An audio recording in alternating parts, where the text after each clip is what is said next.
Hello. Hi, Sid. Hi, Rania. Hi. I'm just going to admit Al Jazeera because they probably need to get set up. Of course.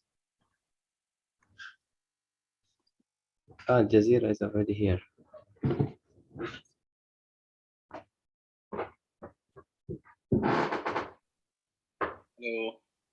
Hi, Sid. Hi, Rania. Hi. I'm just going to admit Al Jazeera because they probably need. Sorry.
Morning, Josie. How you doing?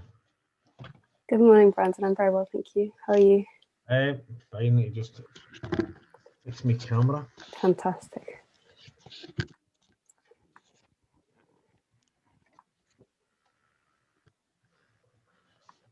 Not fixed. Yeah, there. I'll do it, I think. So how are things going? Very well, thanks, Brandon. Yeah, busy, which is good. How about Yes. with you? I think you're muted.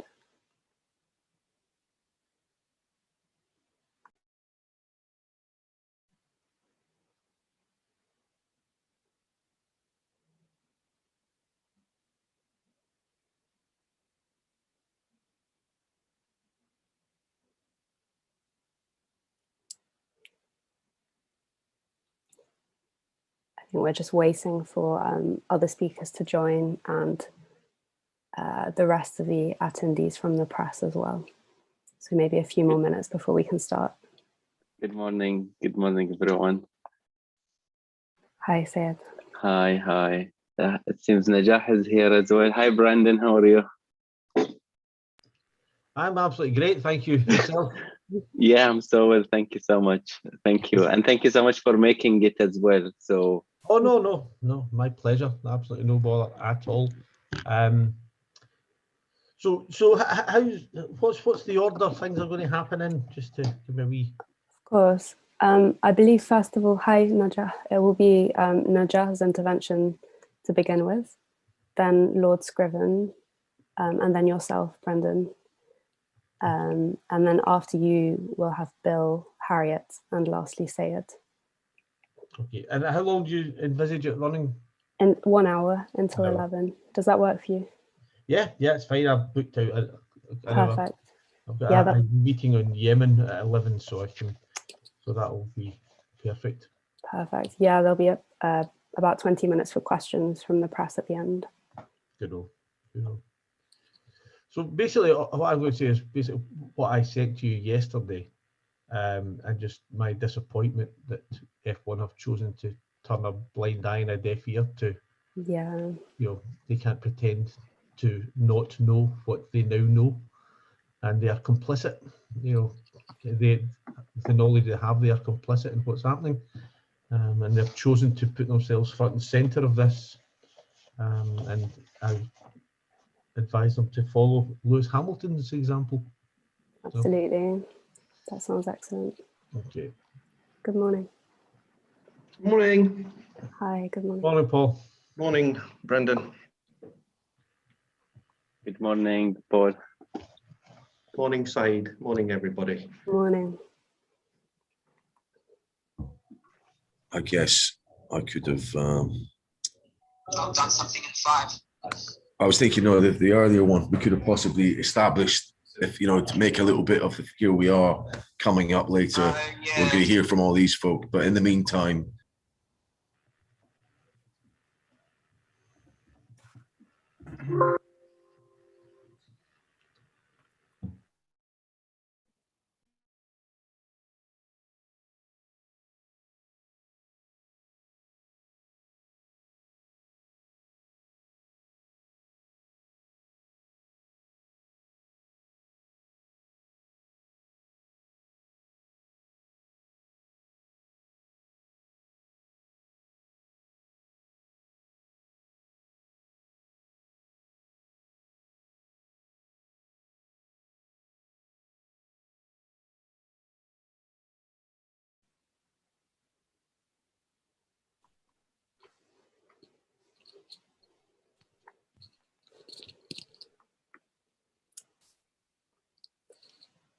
I think we'll wait for perhaps 1 more minute and then get going.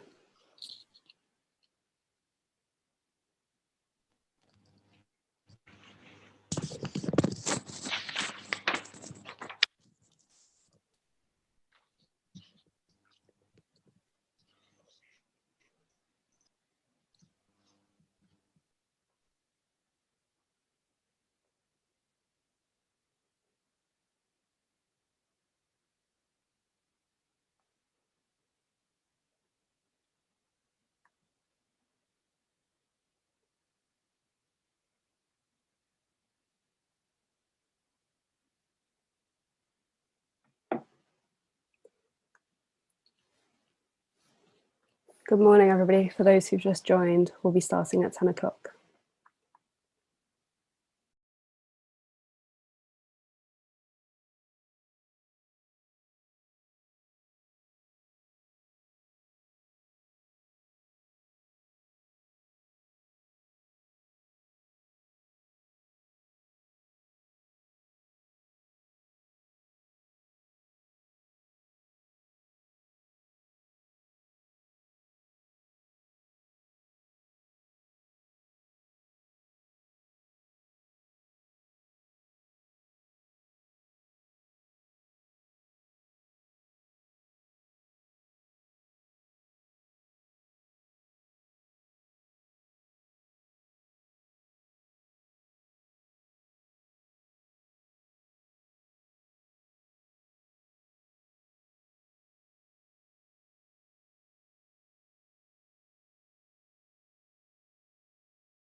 Right. Good morning, everybody. Thank you so much for joining us today and welcome to this press conference on Formula One's sports washing of human rights abuses in Bahrain, hosted by the Bahrain Institute for Rights and Democracy, BIRD. My name is Josie Tim. I'm a research and advocacy fellow at BIRD and I will be moderating today. So this event hopes to initiate a crucially important conversation ahead of the Formula One Grand Prix in Bahrain this weekend. This is a conversation that can get lost very quickly amidst all of the clamour and the excitement surrounding the race. And that is why it's so important that we're all here today to ensure that this issue is not overshadowed and that the human cost of F1's racing in Bahrain can be fully heard and understood.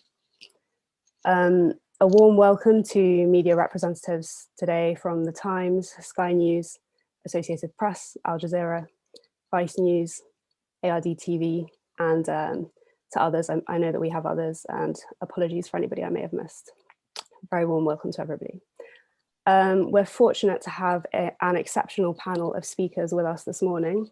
I will have to ask panelists to keep to around 6 minutes each, just so that we have time for questions at the end. And questions should last for around 20 minutes. So we'll be finishing at 11 o'clock. And I'm afraid I may have to respectfully cut in if interventions go on for too long. Okay, so to those who are not speaking, please do keep yourselves muted. And just a reminder that this event is being broadcast live. So anybody who doesn't want to be recorded, please do turn off your camera and change your name now. Thank you. Okay, so without further ado then, I am honoured to introduce our first panellist of the morning. Najah Yousaf is a Bahraini activist who criticised Formula One races on Facebook in 2017. This act of dissent led Najah to be tortured, assaulted and imprisoned for 2 years. Najah's son, Kamil, is still in prison today, facing over 25 years. With exceptional bravery, Najah has never stopped speaking out about her experience, and she featured in the 2020 BBC Arabic documentary entitled Breaking the Silence. So Najah's with us today. Good morning, Najah. And her translated comments will be read for us by Sidon Reddy, Policy and Advocacy Intern at BIRD. Before this, though, I think we will watch a short clip from Breaking the Silence.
Apologies that we don't seem to have the sound working on this video, but there are subtitles.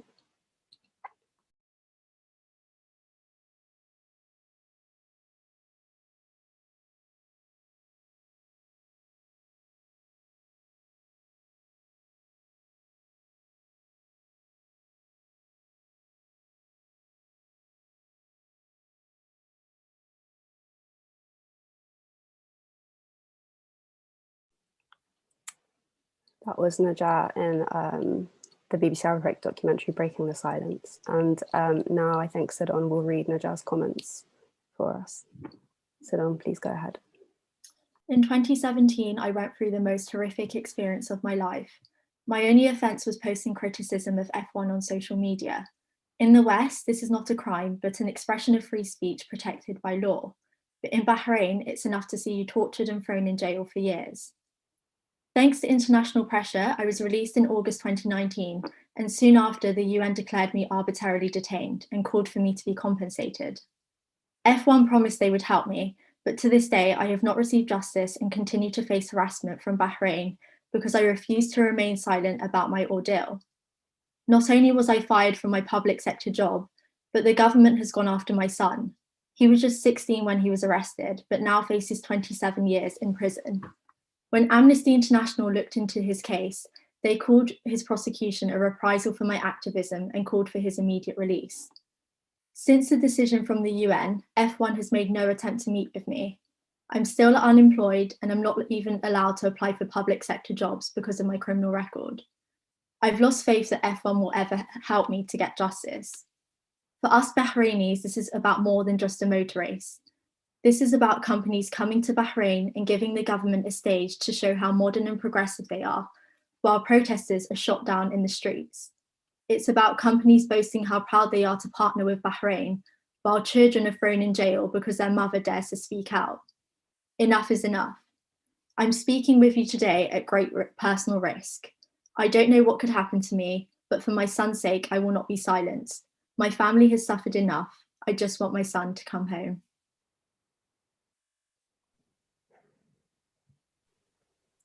Thank you very much, Najah Youssef, and of course to Sidon for reading her translated comments. We're honoured to have you with us today, Najah. Our next speaker of the morning will be Lord Paul Scriven. Lord Scriven is a Liberal Democrat peer who sits in the House of Lords and who for years has been on the very front line of the international campaign to hold F1 accountable. Lord Scriven has been nothing but tireless in his work for the improvement of human rights in Bahrain, and he also sits on the all-party parliamentary group on democracy and human rights in the Gulf as vice chair. We're delighted to have him join us today. Welcome, Paul. Over to you. Thank you, Josie. And my fight for human rights in Bahrain is nothing compared to the position of Najah and others who, at great personal risk every day, fight for human rights. I got involved in the F1 case a number of years ago, and it gained momentum, particularly for the first time ever, when in Najah's case, the court linked her activism back to F1. So it was no longer just a general view that F1 was linked to abuse and human rights abuses, but the court actually said the reason why she was standing in front of the court and was guilty was because of her Facebook post linked to F1. And at that point, the state in Bahrain had made it clear that criticism of F1 was enough to be jailed and to have your human rights abused in the way that Najah's was.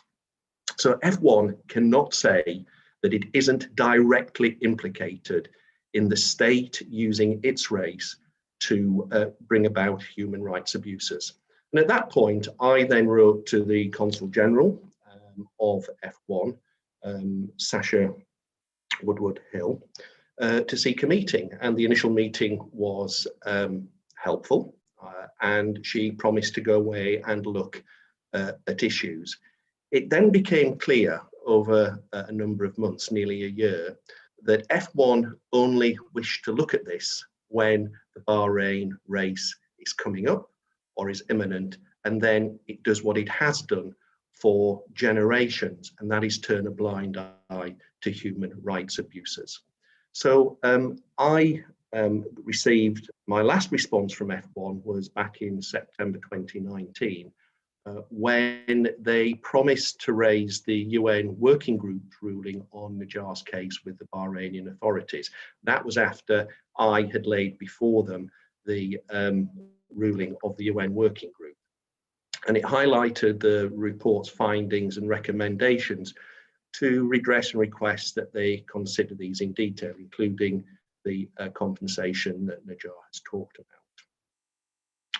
Unfortunately, to date, the F1 haven't responded to me, and they have made no public announcement with regards to their involvement with the UN and whether they've actually raised these concerns about Najjar's case and human rights abuses, and taken the decisions internally to deal with the recommendations and change their sport.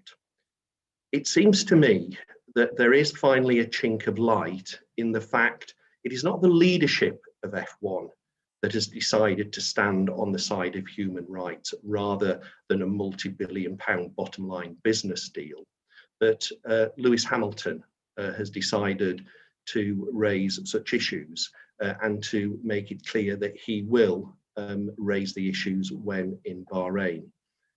The leadership of F1 have really let down not just Najjar, but millions of people in Bahrain whose only right is to be able to live a free life where they can speak as we do here in the UK and able to protest when we feel our government isn't doing things which are in the interests of the country or of our communities.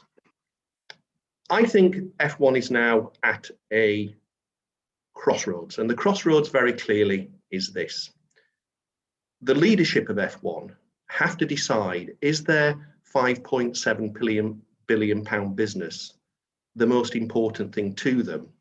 Or is it a £5.7 million business that also has a brand reputation for standing on the right side of human rights abuses and standing up and saying, we will not allow our brand, we will not allow our racers to be used as a smokescreen of respectability for a country and for a government that uses any dissent about them linked to F1 as a reason to rape, torture, and imprison people.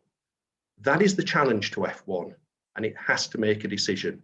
Is it the bottom line, or is it human life and people's rights that are most important to it? Thank you so much, Lord Scriven. Thank you. Next, we have Brendan O'Hara, MP. Welcome, Brendan. Brendan is the Scottish National Party MP for the constituency of Argyll and Bute. He is also the SNP's spokesperson for international conflict resolution and human rights. Brendan is, furthermore, the chair of the all-party parliamentary group on democracy and human rights in the Gulf.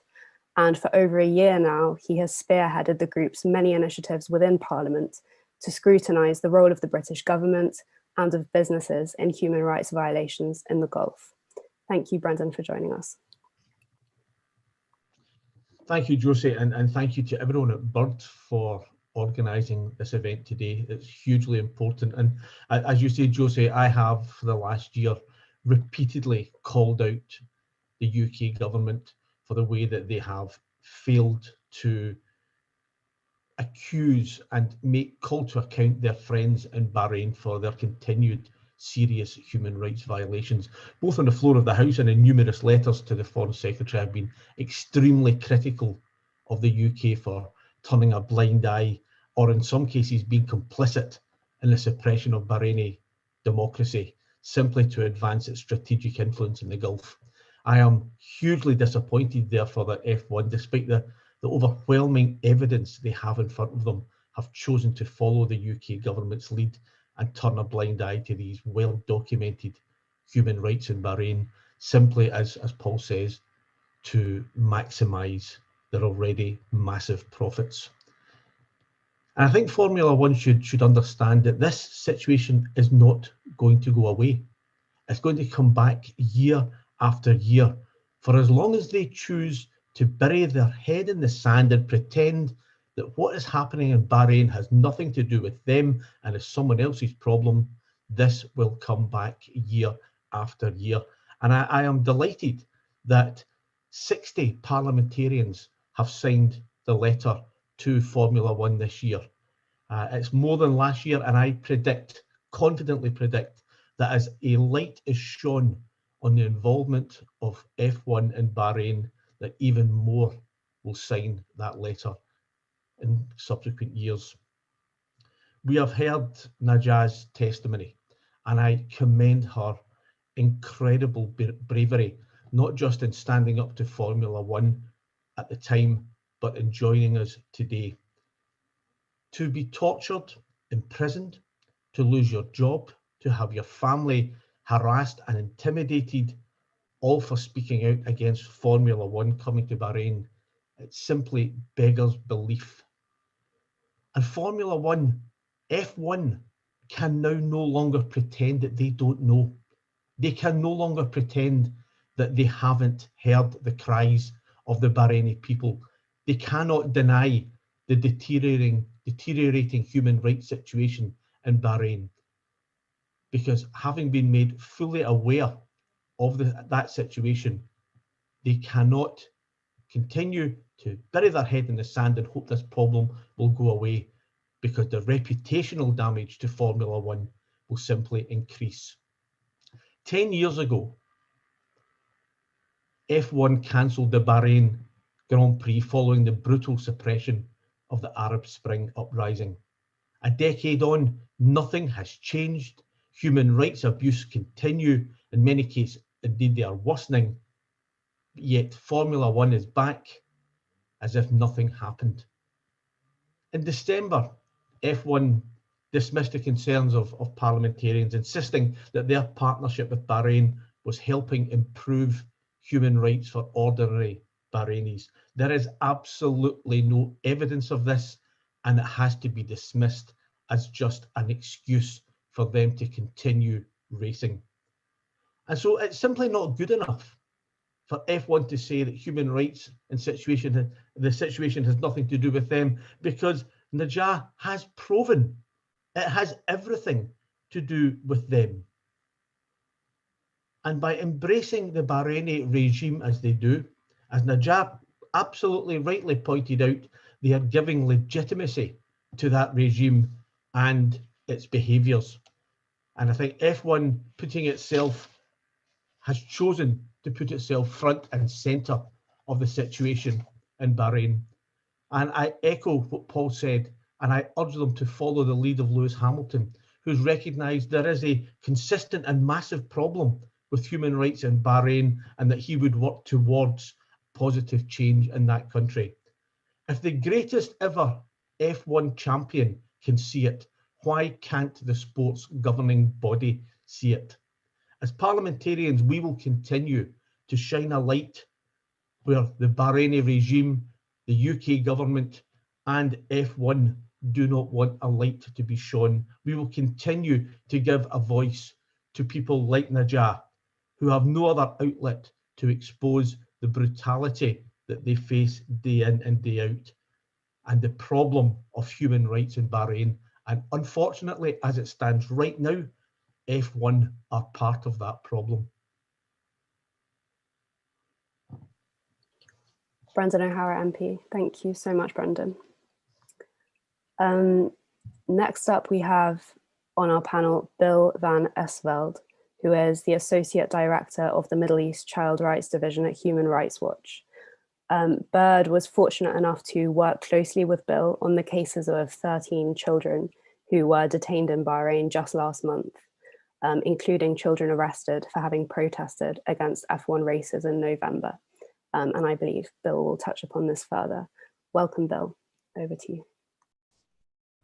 Thank you so much. It is a real honor to be on this panel with the rest of you, and including incredibly brave people like Ms. Najah Youssef.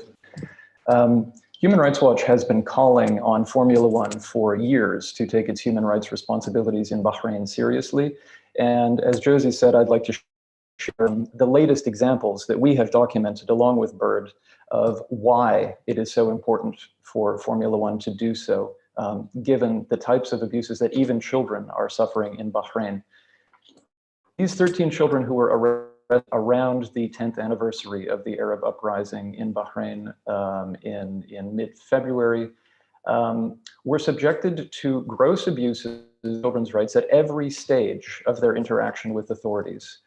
During arrest, the children were threatened with abuse on the way to a police station. During their interrogation at the police station, children were threatened with serious abuses and were in fact tortured physically in some cases. Many of them were threatened with electrocution by a car battery, which officers showed to children along with wires or jumper cables that they caused to make sparks, and told the children they would attach these cables to their bodies and call them electric shocks. One 13-year-old boy was hit on his head, threatened with rape and electric shocks, threatened that his genitals would be beaten, and threatened again with rape even after his father was allowed to join him after interrogation. In all cases, police did not allow parents or lawyers to be present with children during their interrogation until after they had been basically terrified into promising to confess. During questioning by the public prosecution in Manama, parents again were not allowed to be present when the prosecution took children's statements, and judges issued and renewed children's detention orders without even notifying parents or allowing them into hearings. When these children were taken into detention, they were denied family visits or anything more than a very brief phone call for periods of more than a week. One child who suffers from sickle cell anemia and has severe medical complications from that, including convulsions and infections for which he was being treated with antibiotics, was denied all of his medications for 8 days in detention. Human Rights Watch and BIRD ran a list of his prescribed medications past medical professionals who said it was extremely dangerous for somebody in that perilous medical state to have his medications denied. Let me just turn briefly to two of them in the cases we documented who were actually arrested in February, but had previously been arrested and abused because precisely of their alleged involvement in protesting during the Formula One race in November 2020. Let me just read you briefly what one of those children said about his interrogation. He was 15 at the time. Another boy who was arrested with him on the same accusations was only 11, and he spent his 12th birthday in jail. The 15-year-old described his interrogation as follows: "A police officer told me they will break my leg. I asked, why would they beat me? He told me, I will beat your legs. If your leg is already broken, I'll break it more. At this point, I shut up. I didn't know what to say. He is an officer with the government. How can I respond to him? I was afraid because he was shouting and he would threaten to arrest me, so I stayed silent. This officer actually lied to the boy and said his father had already been arrested and that it was fun for him to arrest this young boy because his father was in jail too for what he had done." This is a kind of, coercion through family members that we've seen in other cases as well. The boy's father actually was not allowed to be present during the interrogation. He wasn't given a chance to even hire a lawyer before the boy was sent to court. He wasn't to be present during interrogation before the public prosecution or to see his boy in court hearings, and only got one brief phone call while the boy was in detention. Now, every single thing about what I've just described is a clear violation of children's rights and basic human rights standards. The only good news that I can share with you about these cases is that they prove that international pressure works. After groups like BIRD raised the concerns and Human Rights Watch raised concerns about these boys' treatment, all of them who were still in detention at the time were released the next day. Others had been sentenced to an additional week of detention by judges, but were released the following day as well. So we can see that paying attention to these types of abuses can really make a difference. And that is exactly why it is so important for Formula One to step up and accept and act on its own responsibilities as a business by adopting, for example, the UN Guiding Principles on Business and Human Rights, as well as a corporate human rights policy that would obviously also embrace children's rights as soon as possible. Thank you. Thank you so much to Bill Van Esveld for that intervention. Thank you, Bill. Next up, we are very grateful to give the floor to Ahmed Ramadan, who is joining us this morning from Bahrain. Ahmed is only 11 years old, but he has already experienced firsthand the injustice that prevails in Bahrain. Ahmed's father, Mohammed Ramadan, is currently on death row in Bahrain, despite considerable evidence that he and his co-defendants were tortured into providing coerced confessions. Mohammed Ramadan is currently being held in the overcrowded Jau prison in Bahrain, where there is currently a coronavirus outbreak. This is a prison that is filled with political prisoners who are often locked in their cells for over 23 hours a day. Ahmed is a big fan of cars, and last year you may know that he drew a picture for Lewis Hamilton, which the champion found very moving, and which was reported on in various outlets. Ahmed is now going to share a short message with us about his experience. Good morning, Ahmed, and over to you. Good morning.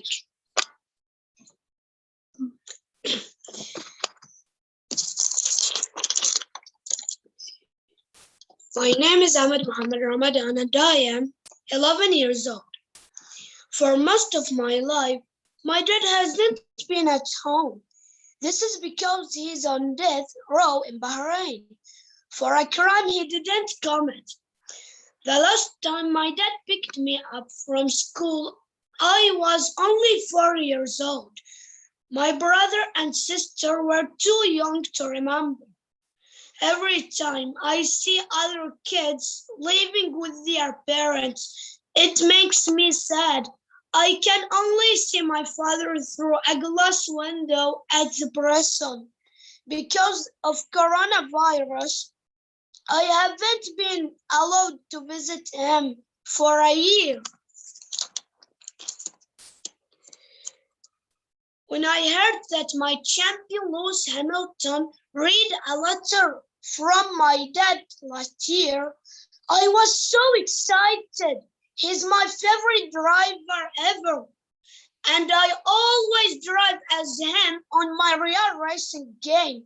So I drew a picture of his car for him. When I saw my picture on the news, I couldn't believe it.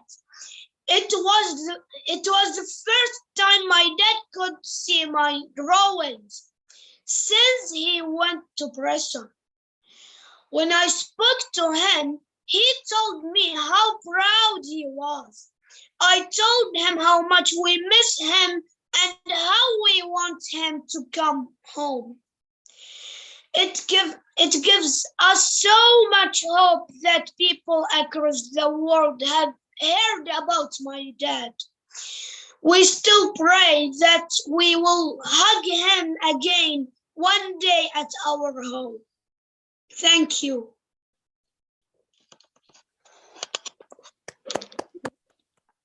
Ahmed, thank you so much for your brilliant speech. And this, of course, is a photograph of Ahmed and the drawing that he just discussed. We're so grateful and honored, Ahmed, to have you with us today. Thank you so much. Brilliant. So next up, we have Harriet McCulloch, who is the Deputy Director of Reprieve, a UK human rights organisation which is renowned for its global work against the use of the death penalty. Reprieve are a very close partner of BIRD, and I believe Harriet will touch upon the new joint report on the death penalty from both organisations. Welcome, Harriet. Good morning, and over to you. Thank you, Josie. And thank you so much, Ahmed, for speaking with us and being with us here today. It's such an honour to share this panel with you. Thank you, and also to Najah as well. I am going to speak today about a joint report that BIRD and Reprieve are launching this week. The report is called From Uprising to Executions, the Death Penalty in Bahrain, 10 years on from the Arab Spring. And BIRD and Reprieve have gathered data on the use of the death penalty in Bahrain over the past 10 years, looking at death sentences and executions. And then we've compared that use of the death penalty to the previous use of the death penalty in Bahrain. So the the way the death penalty was used before 2011 in Bahrain, gathering our own data, then also cross-checking with other organisations like Amnesty and looking at the reports of the UK Foreign and Commonwealth and Development Office as well. Before I start, I should say that the reason we've had to gather this data is because Bahrain is not living up to its international commitments to share transparent data on the death penalty. So every state that retains the death penalty is required by international law to share information on its death penalty use.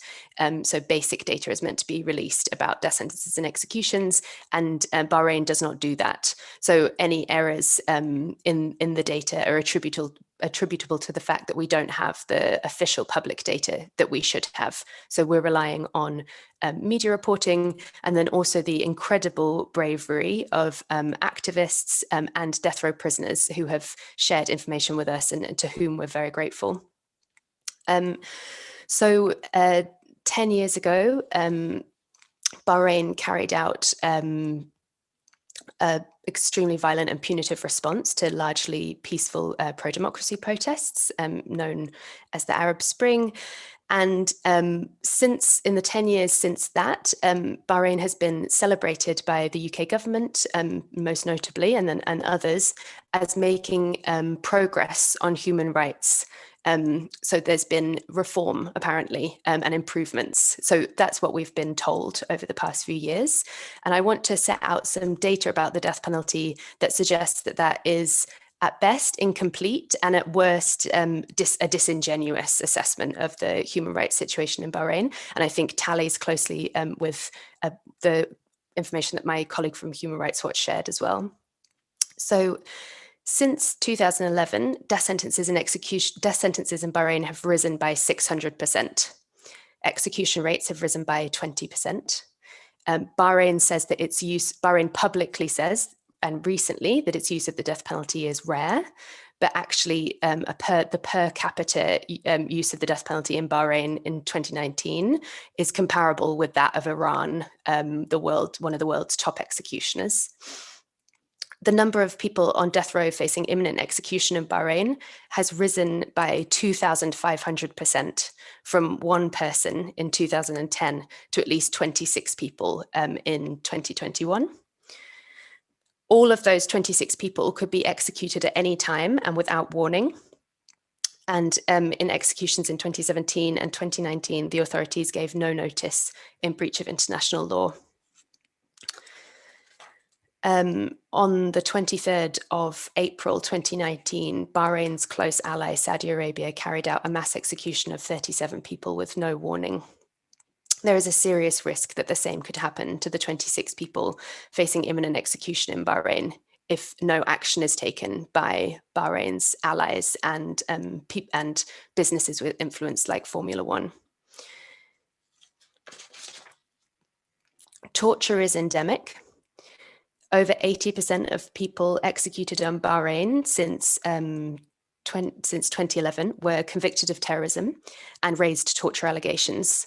And all of these men had links to political opposition. In the decade before the Arab Spring, there were no executions for terrorism. One of the key areas in which Bahrain has promised and has been celebrated for reform is in torture. So torture investigations, and then also ending the use of torture. So looking at torture investigations, in 2011, Bahrain promised to properly investigate all torture allegations, and it set up oversight bodies that it said would be tasked with doing this. And the reason that this is relevant to the death penalty is because the torture confessions are often used in countries around the world, and particularly in Bahrain, as we can see from the execution stats. Torture confessions are used to secure convictions and death sentences. So it's really, really important that torture allegations are properly investigated. And if torture allegations aren't properly investigated, the death penalty will be imposed, and it will be imposed in breach of international law, because it is illegal in international law to impose the death penalty in relation to a conviction that relies on a torture confession.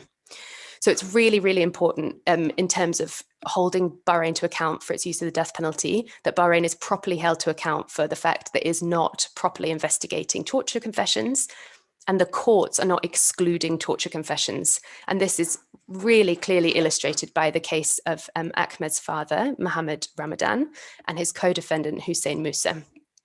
So Mohammed and Hussein were arrested and tortured in 2014, and Hussein gave a torture confession which implicated him and Mohammed. And in the years since then, Mohammed and Hussein and many others and their families have been fighting to get Hussein's torture confession excluded from the proceedings.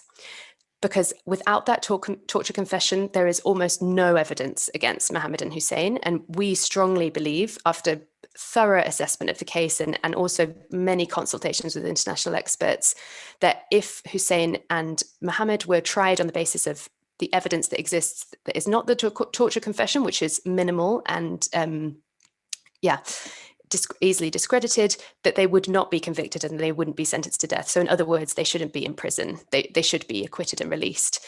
But Hussein's torture confession continues to be relied on by the courts, because the bodies that are meant to investigate and ensure the exclusion of that torture confession are not fit for purpose. And we know they're not fit for purpose because in 2017, the Committee Against Torture said they were not fit for purpose. And then again in 2019, the International Council for the Rehabilitation of Torture Victims looked specifically at the investigation in Mohammed and Hussein's case and concluded that the investigation was below international minimum standards. It also looked at the court judgment that recently convicted Mohammed and Hussein again and sentenced them to death again. And the IRCT concluded that the judgment was flawed because it relied on torture evidence. So it's really, really important that Bahrain's held to account for this, because what will result is the execution of 2 innocent men. And that's what we're facing at the moment. And unfortunately, at the moment, the UK government and also businesses who are holding the UK government's line are refusing to acknowledge the fact that Bahrain is failing in relation to torture reform, and also that the use of the death penalty is getting much, much worse in Bahrain. And a really clear example of the UK's failure to acknowledge this is that they have described the torture investigation in Mohammed and Hussein's case, which has been described as falling below international minimum standards, as notable progress. So it's really, really difficult to see how the Foreign and Commonwealth Office could have come to the conclusion that a torture investigation that falls below minimum standards is notable progress.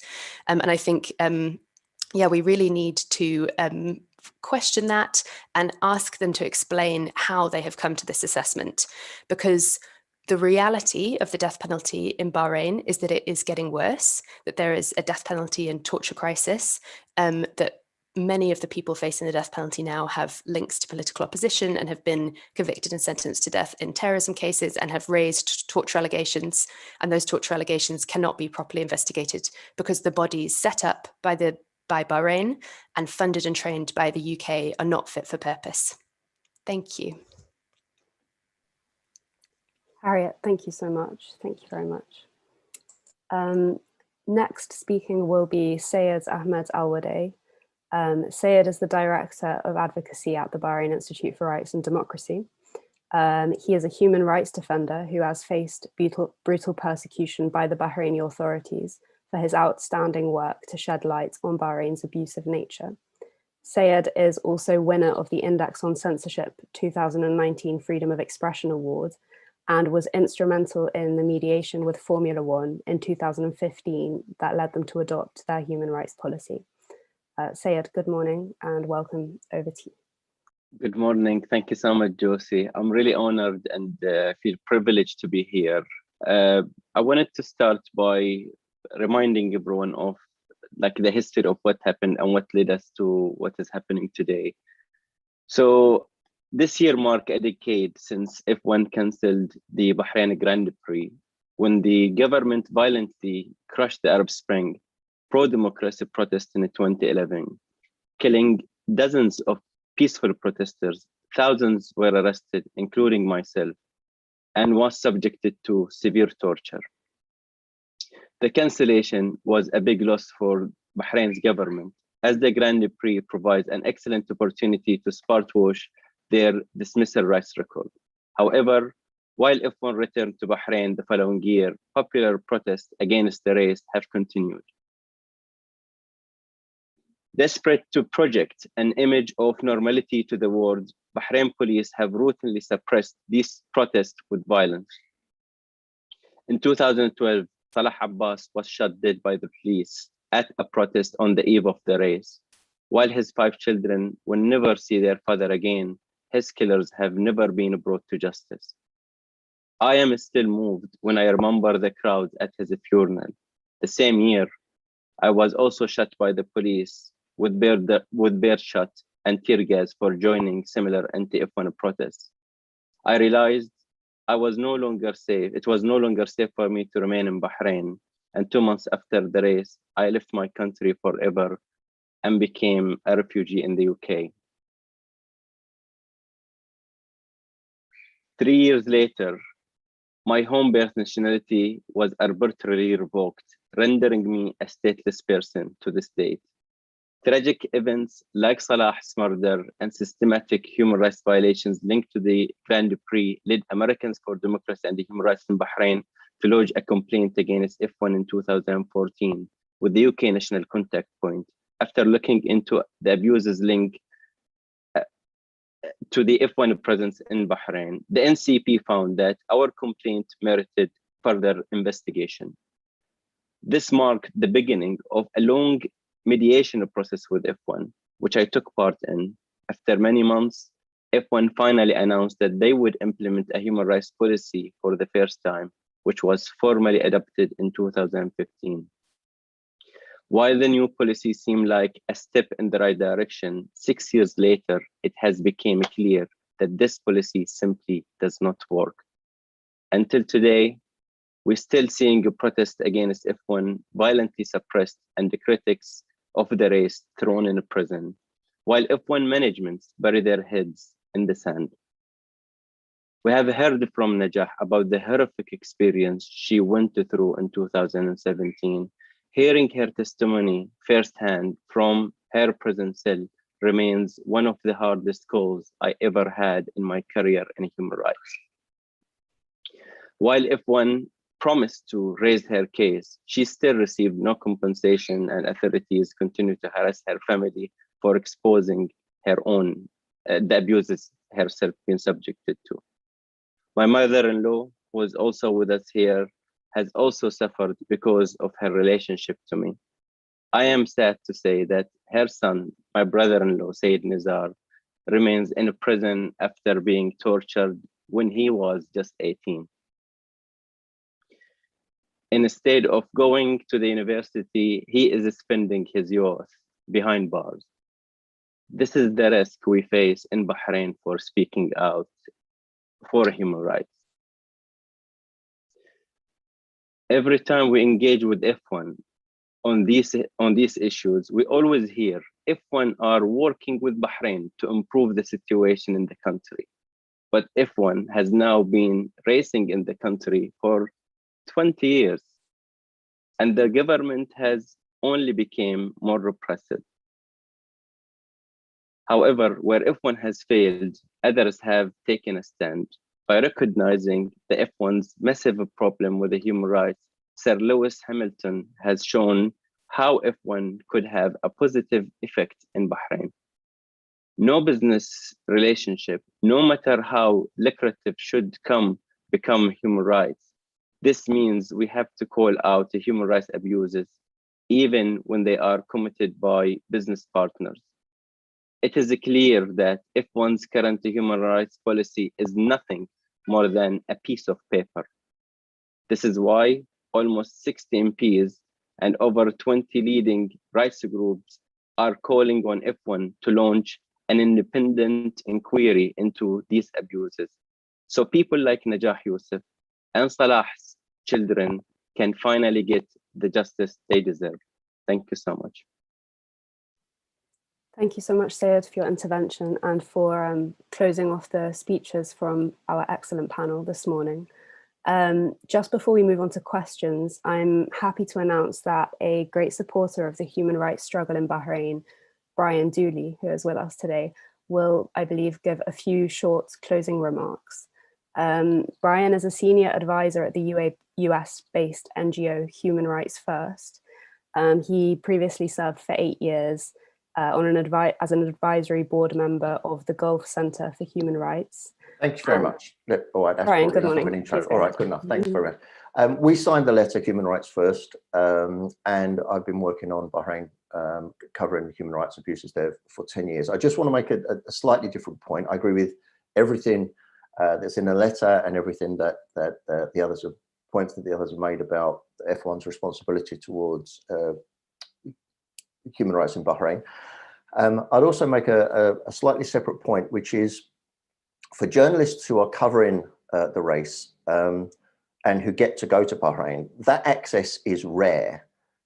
International human rights organizations have been effectively shut out of Bahrain. We're not allowed to go. Some of us have tried and been chucked out of the country for 7 or 8 years now. And in fact, journalists who want to go to cover anything other than the F1, as you'll know, experience great difficulty in getting access to the country. So I just ask the journalists who can get in if they might consider covering something beyond the race. I mean, there's a great tradition of this going back to at least 1978 during the Argentina World Cup, when football journalists went to Argentina and they did tremendous service, I think, to the human rights movement by covering the mothers of Plaza de Mayo and the other human rights issues that were on there. When Bahrain resumed the F1 after the boycott, or excuse me, the cancellation in 2011, some of the journalists who covered the race in 2012 and 2013 also covered some aspects of the human rights situation there. And I think it would be marvelously beneficial to us who are trying to push for human rights reform there if they may be able to do that. We and others can put them in touch with people in Bahrain to speak to. Clearly, it's something that the Bahraini government is very sensitive about. There was a story in 2013, really, it came out about Man United's connections with Bahrain and how, it's sort of a weird story, one of the medics who'd been tortured in Bahrain was tortured partly because the Bahraini government misunderstood and thought that she had a connection with Man United. But anyway, this connection between sports journalism and human rights, I think, isn't such a great gap, and it would be great to see some of the reporters who go in for the race also to cover issues of human rights beyond the race itself. That's all I want to say very briefly. Thanks very much. Thanks so much, Brian. Super important point. Thank you very much. Excellent. So thank you to all our panelists, and we can now open the floor to questions. We only have time for questions from representatives of the press at the moment, regrettably, but please do go ahead.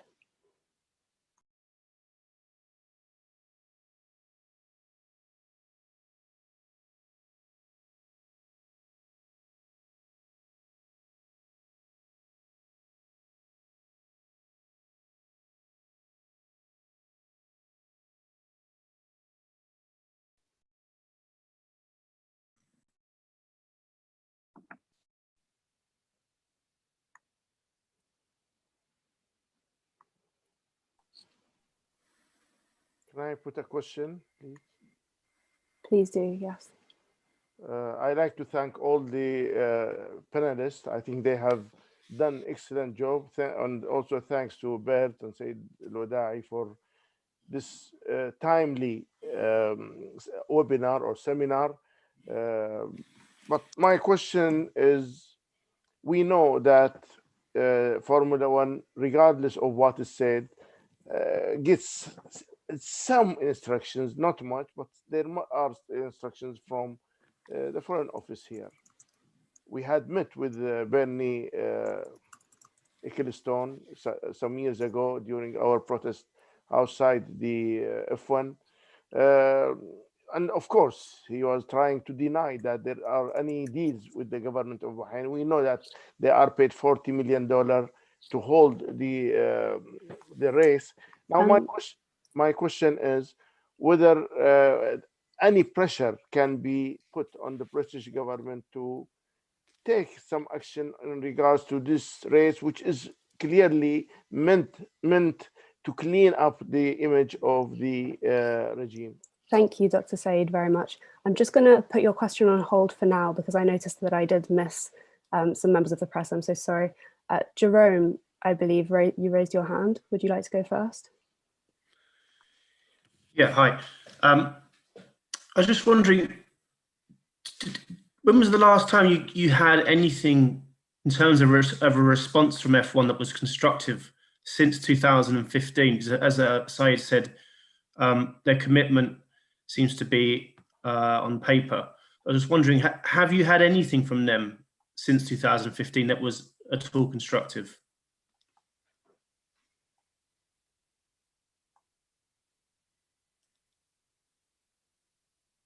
I'll take that.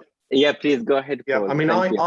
I was in communication with F1 during 2019, the beginning of 2019 through to June of 2019. The initial meeting with Sasa Woodward Hill, who's the Consul General, was productive.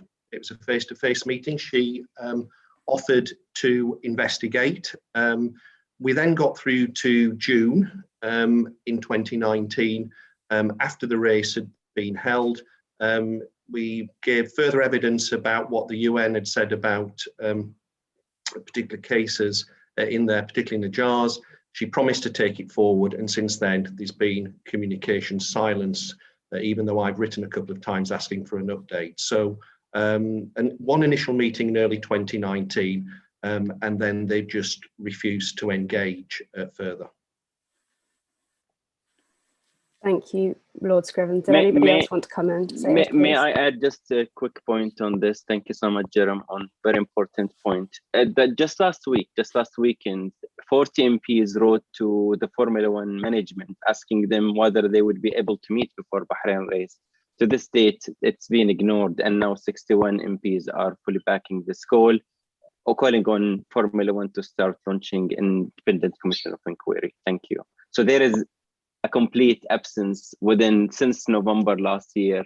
We haven't heard from Formula One, and I don't know, even engagement with parliamentarians seems to be receiving deaf ear. Thank you. Yeah, just to back up that point, Said and Paul, that I don't have a copy of the letter with me, but in December there was still this refusal to even accept there was a problem, and they were pretty dismissive of the appeals that have been put to them from parliamentarians, unfortunately. Thank you very much. Marcus Bark, I think, was next. Marcus. Yeah, thank you, Marcus from Germany, German TV. Do you feel the focus turns more and more on Qatar because of the Football World Cup in 2022, and people forget about the situation in Bahrain? Thank you.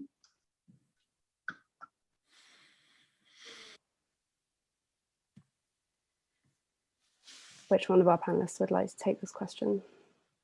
Maybe Paul or Brandon. Thanks. Sure, just very quickly, I sincerely hope that the attention isn't diverted from what's going on in Bahrain, Qatar, and I mean, when I leave here in about 7 or 8 minutes, I'm going straight into a meeting on Yemen, and then later on this afternoon I have a meeting about the Uyghurs.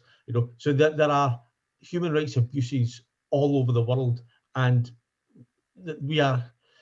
it's incumbent on us to cover and to raise that wherever it appears. And it's not, the focus cannot be allowed to shift from one onto another. We have to work, just means we have to work even harder to make sure that the focus is evenly spread and that one doesn't get ignored. And that's really important in this. So yes, I think there will be issues, and there are issues being raised around the World Cup. but hopefully not at the expense of the light being taken away from these abuses in Bahrain. Could I just add to that, Josie? Would that be okay? I think an important difference is the fulsome endorsement of the UK government of human rights progress in Bahrain that's repeated every year in their UK Foreign, Commonwealth and Development human rights reports. So every year since 2011, the UK has made positive comments about the human rights progress in Bahrain, and it has completely ignored and in some instances, it unfortunately appears like it might be deliberate misrepresentation of what's going on in Bahrain. And the example that I gave, where there is a death row case, and we heard from Mohammed's son today, where Mohammed is facing execution on the basis of a torture confession that should have never been included in evidence against him and his co-defendant. And the torture investigation that was meant to get that torture confession excluded was found to be falling below international minimum standards by experts, but the UK government have just described it as notable progress, which is baffling, but does, I think, go some way to explain why F1 thinks it can get away with not addressing the human rights situation in Bahrain properly. So unfortunately, I do think that Bahrain is being legitimized, the human rights situation in Bahrain is being whitewashed also by the UK government, and that's legitimizing the behavior of F1 and as well as other private companies. I mean, just very quickly, Marcus, my view is this. I mean, in just over an hour, I'm asking a question on the floor of the House of Lords on human rights abuses in Bahrain.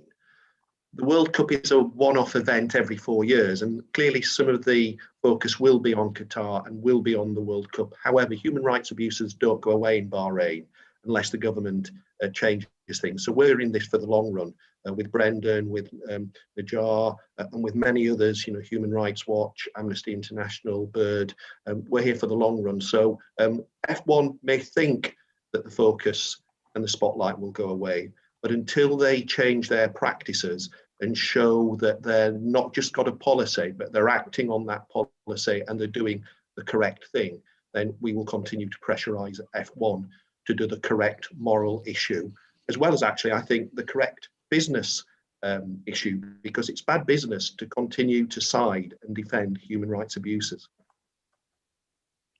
If I could just add really for 30 seconds, I don't think it's an either or. I don't think that that's a zero sum, that the more focus there is on the Qatar World Cup, the less there is on Bahrain. In fact, the reverse. I think that the more attention there is on those issues of Gulf states sports washing or potentially sports washing, it brings attention to all of it, whether it's about PSG or Man City or Qatar and the World Cup or the F1 in Bahrain. Now, I would welcome more attention like that. I think it gives a focus to that whole issue of how those states are trying to use sports for better PR for themselves.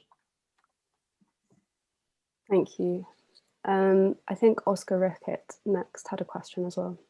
Oh, hi, yeah, I did. Oscar. Hello, thanks to everyone for speaking. I'm with Middle East Eye.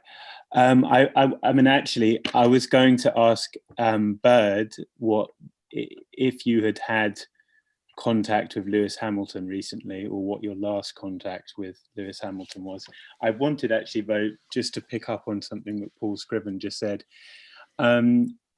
which is maybe goes to the sort of heart of all of this, which is that, you know, it is not currently bad for business for F1 because they make a lot of money. And it's been suggested to me by people in F1 and who were previously involved in F1 that it's really only when their share price was hit that this might be a problem for them. And so I wanted to sort of ask you what you thought about that, because, you know, this is at the heart of all of this was sort of sports washing. You know, there can be coverage from publications like Middle East Eye and The Guardian and so on and so forth, but in comparison, and this speaks to something that you mentioned, Brian, when you're looking at the overwhelming majority of coverage it's the race, the excitement of the race, the whole circus of the race, and that's even the same when it comes to Lewis. So I guess there's two questions there. One is a very wide one, and one is just specifically about the recent, any recent contact you've had with Lewis. Thank you, Oscar. Sayed, maybe you want to start. Thank you so much, Oscar. Yeah, it's a very good question. I mean, this is the point which was raised from last year when Lewis was asked about the human rights situation. I think Jerome from AP, who's with us here, he just asked Lewis this question, whether he read the letters, and it was just letter from prisoners. It was letters from prisoners. Ahmed then later drew a car, and Lewis saw it, and you heard his comments. It was you feel sincerely there is a sincerity in his approach and the way how he's seeing this. And within our most recent actions, like which involves the call from NGOs, this is something that has been communicated to his team. I wouldn't comment any further. Thank you. Thank you, Sayed. Perhaps the other part of Oscar's question now. I mean, I think, Oscar, it's a really important question, because I think there are two issues here. There's sport and there's business, and the two things are linked. You know, I mean, F1's initial response was that, you know, F1 brings cultures together. Well, F1 actually is about the business. So we've been deliberate in our approach. The first thing was to try to appeal to the morals and business sense of F1 about why their brand becomes tarnished. It's quite clear the senior leadership putting business before the moral obligations of their business. It's the bottom line.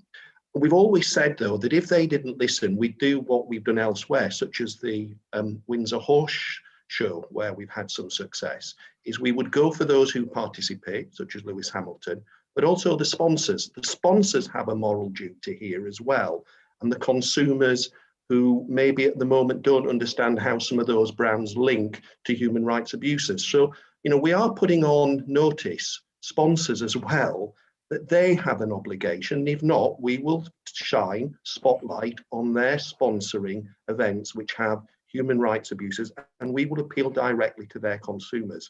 So, you know, I hope that the moral obligation and the business sense it makes not to implicitly be involved in human rights abuses gets through to those at the top of the businesses.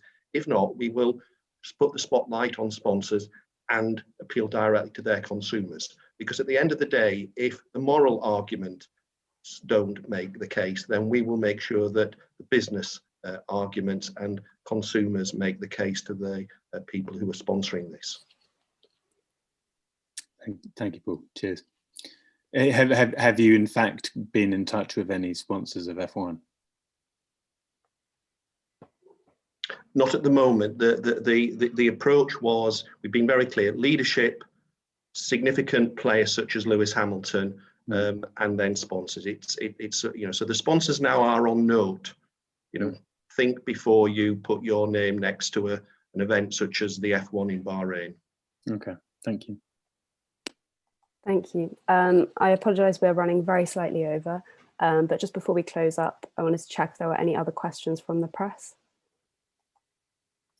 I don't see any hands, but please just unmute yourself and shout if I'm not seeing your hand. No, brilliant. Well, I just want to say lastly, thank you so much to everybody for joining us today, and especially to all our panelists for speaking and for their excellent interventions, particularly to Ahmed Ramadan and to Najah Youssef for their powerful and brave speeches that they shared with us this morning. Well done. Yeah, round of applause. Thank you so much. In light of new information I just mentioned before about an outbreak of coronavirus in Jau prison in Bahrain, I'd just like to use my closing comments to call for the release of all political prisoners and prisoners of conscience in Bahrain, including those on death row, but particularly with those with pre-existing medical conditions that make them very vulnerable to the virus. So this includes leaders of Bahrain's peaceful opposition who have now been in prison for a decade. Hassan Mushaima, Dr. Abdul Jalil Al Singais, and Abdul Hadi Al Khawaja. We hope that this morning's conversation will compel Formula One to take seriously their responsibility to do more to help victims of abuses linked to their enterprise in Bahrain. And we hope the conversation won't end here. So please follow Bird on Twitter and Instagram and sign up to our newsletter to stay updated on human rights development surrounding the races this weekend. Thank you.